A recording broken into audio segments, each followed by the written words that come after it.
Human rights is, geez, that's a good question. Human rights. Oh, that's a tough one. Wow.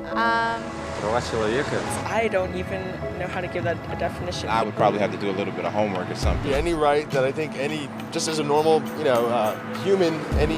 The rights that humans have? That's a very large debate. Menneskerettigheder kan betyde mange ting. Tú le puedes preguntar a 20 personas y te van a dar 20 diferentes opiniones. Non saprei, è una domanda complicatissima. Guess we just take them for granted that they're there, but we don't even consider what they are.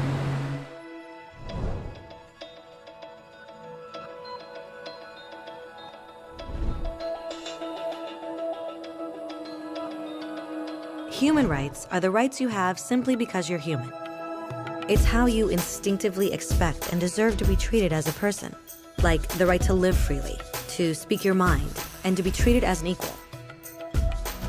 There are many kinds of rights. Most apply to a certain group.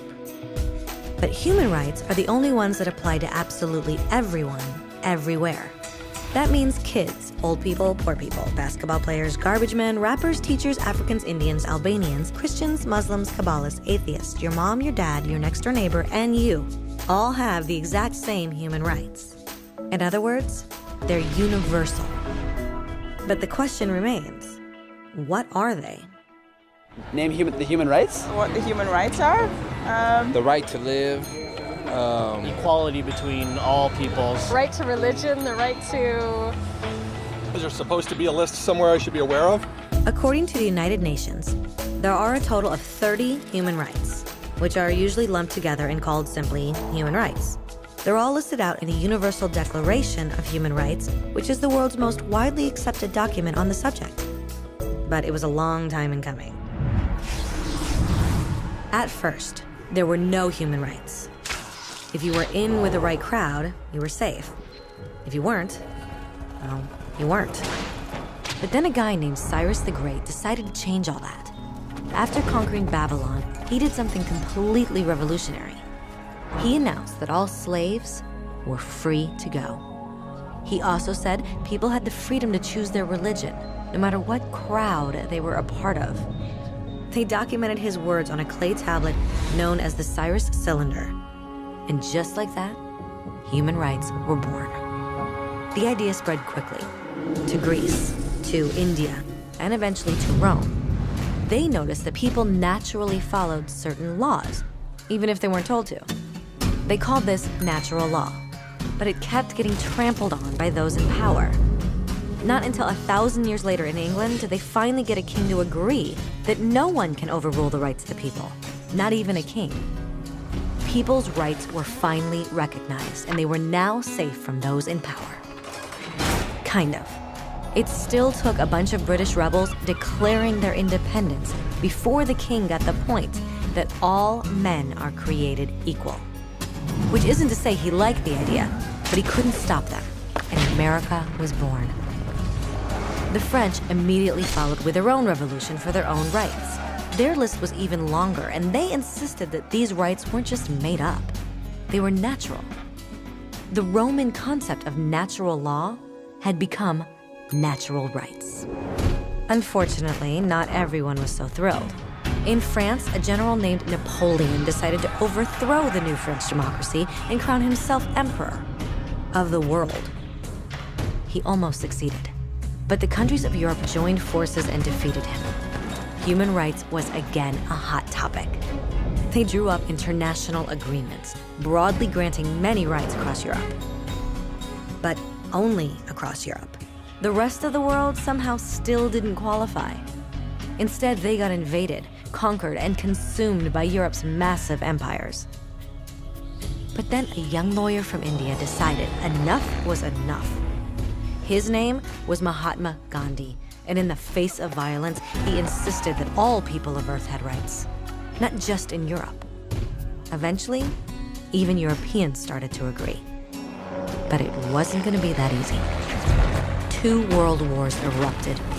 Hitler exterminated half the Jewish population of Earth in horrifying Nazi death camps. And all told, 90 million people died. Never had human rights been so terrifyingly close to extinction. and never had the world been more desperate for change. So the countries of Earth banded together and formed the United Nations. Their basic purpose was to reaffirm faith in fundamental human rights, in the dignity and worth of the human person. But what were human rights? Were they the proclamations of Cyrus, the natural laws of Rome, the declarations of France? Everyone seemed to have a slightly different idea of what human rights should be. But under the supervision of Eleanor Roosevelt, they finally agreed on a set of rights that applied to absolutely everyone. The Universal Declaration of Human Rights. The French concept of natural rights had finally become human rights. So, in summary, at first, only a few lucky people had any rights, until one of those guys decided, hey, other people should have some rights too, which was great, except not everyone agreed. And it only took a few thousand years of fighting and declarations and more fighting until everyone finally agreed that human rights should apply to everyone. And they all lived happily ever after. Except for one little problem. If people have the right to food and shelter, why are 16,000 children dying of starvation every day? 1 every 5 seconds. If people have freedom of speech, why are thousands in prison for speaking their minds? If people have the right to education, why are over 1 billion adults unable to read? If slavery has truly been abolished, why are 27 million people still enslaved today? More than twice as many as in 1800. The fact is, when it was signed, the Universal Declaration of Human Rights did not have the force of law. It was optional. And despite many more documents, conventions, treaties, and laws, it's still little more than words on a page. So the question is, who will make those words a reality? I have a dream today. When Dr. King marched for racial equality, he was marching for rights that had been guaranteed by the United Nations for almost 2 decades. But still, he marched. When Nelson Mandela stood up for social justice in the 1990s, his country had already agreed to abolish such discrimination for almost 40 years. But still, he fought. Those who fight today against torture, poverty, and discrimination are not giants or superheroes. They're people. Kids, mothers, fathers, teachers. Free-thinking individuals who refuse to be silent. Who realize that human rights are not a history lesson. They're not words on a page. They're not speeches or commercials or PR campaigns. They are the choices we make every day as human beings.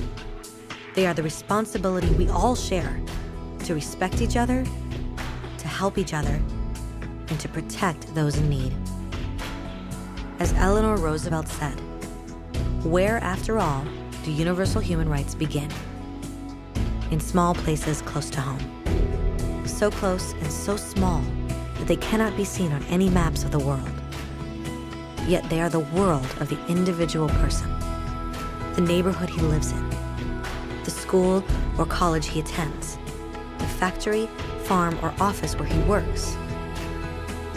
Such are the places where every man, woman, and child seeks equal justice, equal opportunity, equal dignity without discrimination. Unless these rights have meaning there, they have little meaning anywhere.